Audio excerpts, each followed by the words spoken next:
ये वीडियो तुम्हारी लाइफ का सबसे बड़ा टर्निंग पॉइंट हो सकता है। 12 साल स्कूल के बाद भी 90% स्टूडेंट्स को ना कोई नॉलेज होती है ना कोई स्किल आती है जिससे वो अर्न कर सके।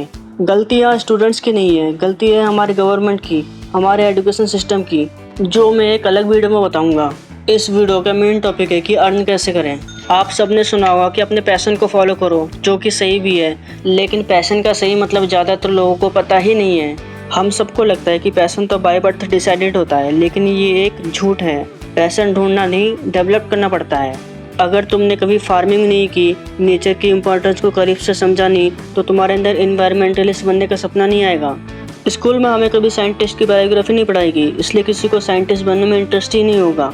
आज के स्टूडेंट्स को बस 3-4 करियर ऑप्शन ही पता है, डॉक्टर, इंजीनियर या कोई सरकारी नौकरी। इसके अलावा ना ही हमें कोई और करियर ऑप्शन बताया जाता है, ना हमें एक्सप्लोर करने का मौका मिलता। जबकि डाटा के मुताबिक दुनिया में 12,000 से भी ज़्यादा करियर ऑप्शन मौजूद हैं। और इसी चीज़ को ध्यान में रख के मैंने स्पेशल फ्री PDF तैयार किया है। इस PDF में मैंने 100+ ऐसे यूनिक करियर ऑप्शन डाले हैं जिससे तुम अपनी अर्निंग स्टार्ट कर सकते हो। सब कुछ डिटेल में बताया है कि कितना इन्वेस्टमेंट लगेगा और कैसे सीखना है। अब आते हैं दूसरे सबसे बड़े प्रॉब्लम पर। लोग 3-4 स्किल एक साथ ट्राई करते हैं, ऐसा सोच के कि कोई तो वर्क कर जाएगा। देखो, सबसे पहली और सबसे ज़रूरी बात, तुम्हें किसी एक स्किल पे फोकस करना होगा। बहुत लोग ये गलती करते हैं कि 3-4 चीज़ें एक साथ स्टार्ट कर देते हैं। जैसे ही काम थोड़ा मुश्किल लगने लगता है या तुरंत रिजल्ट नहीं मिलता, वो डिमोटिवेट होकर दूसरी चीज़ पर स्विच कर लेते हैं और इसी लूप में फंस के रह जाते हैं। सुनो, कोई भी नई स्किल सीखने में प्रॉब्लम्स ज़रूर आएंगी। रिजल्ट न मिलने पर डिमोटिवेशन भी होगा, तुम्हें ऐसा भी फील होगा कि तुम कैपेबल नहीं हो। लेकिन सक्सीड वही होता है जो कंसिस्टेंसी बनाए रखता है। जब तक तुम अपनी स्किल से अर्निंग नहीं करने लगते, तब तक किसी और चीज़ पे जंप मत करो। दुनिया का कोई भी कामयाब इंसान एक साथ मल्टीपल चीज़ें नहीं करता। वो पहले एक चीज़ पे फोकस करता है, उसमें एक्सपर्ट बनता है और फिर उसी को बड़ा बिजनेस बनाता। तुम सब एलन मस्क को तो जानते हो, वो 10 कंपनीज के मालिक थे।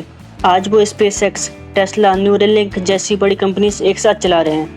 लेकिन उन्होंने शुरुआत कैसे की थी? 1995 में उन्होंने अपने भाई के साथ Zip2 नाम की एक छोटी सी सॉफ्टवेयर कंपनी शुरू की। उनका पूरा फोकस सिर्फ कोडिंग और कंपनी पर था। Zip2 को बेचकर उनके पास पैसा आया। उस पैसे से उन्होंने पेपल कंपनी खोल ली। जब पेपल को eBay ने खरीदा, तब जाकर उनके पास इतना बड़ा कैपिटल और एक्सपीरियंस आया कि वो SpaceX और टेस्ला जैसी बड़ी कंपनी शुरू कर पाए। मोरल ऑफ द स्टोरी, उन्होंने पहले दिन से 5 जगह पैर नहीं मारा। पहले एक स्किल पकड़ी, उससे पैसा और क्रेडिबिलिटी बनाई, फिर उस पैसे से $multi-billion एम्पायर खड़ा किया।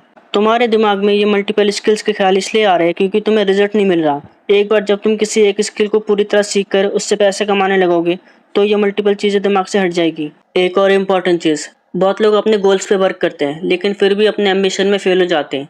ऐसा क्यों? एक स्टोरी से समझते हैं। एक लेडी की 12th के बाद ही शादी हो गई। उसका ड्रीम था शेफ बनने का। उसने अपने बेटे के बर्थडे पे केक बनाया। पड़ोसन ने तारीफ की, तुम इतना अच्छा केक बनाती हो, तुम्हें तो केक शॉप खोल लेना चाहिए। लेडी ने हंसकर बात टाल दी, बट पड़ोसन ने केक की पिक्चर्स ग्रुप में शेयर किए, जिससे 3 ऑर्डर मिला। बट 3 में से एक ऑर्डर खराब हो गया। कस्टमर ने कंप्लेन की। पति ने कहा, मैंने पहले ही बोला था, ये सब टाइम पास बकवास बंद करो, कर दिए इतने पैसे बर्बाद। लेडी सोचने लगी, शायद मेरी गलती है, औकात से ज़्यादा करने की कोशिश की, मैं इतनी कैपेबल नहीं हूँ, मुझे ये सब बंद कर देना चाहिए। यही वो पॉइंट है जहाँ ज़्यादातर लोग गिव अप कर देते हैं। लेडी के पास 2 चॉइस थी, या तो वो ये काम छोड़ दे या फिर से ट्राई करे। कुछ दिन बाद एक ऑर्डर आया। लेडी ने फिर से हिम्मत करके केक बनाना शुरू किया। इस बार केक अच्छा बना था। ऐसा ही करते करते बहुत सारे ऑर्डर मिलने लगे और लेडी किचन स्विगी और जोमेटो में बहुत फेमस कुक बन गई। इससे समझ आता है कि किसी भी काम को शुरू करने में, इवन बाद में भी, प्रॉब्लम्स तो आएंगी। बस मैटर ये करता है कि तुम अपने काम में कितना डटे रहते हो। एट लास्ट PDF रीड करने के बाद 30 डेज तक वो 3-4 स्किल ट्राई करो जो तुम्हें PDF में इंटरेस्टिंग लगा।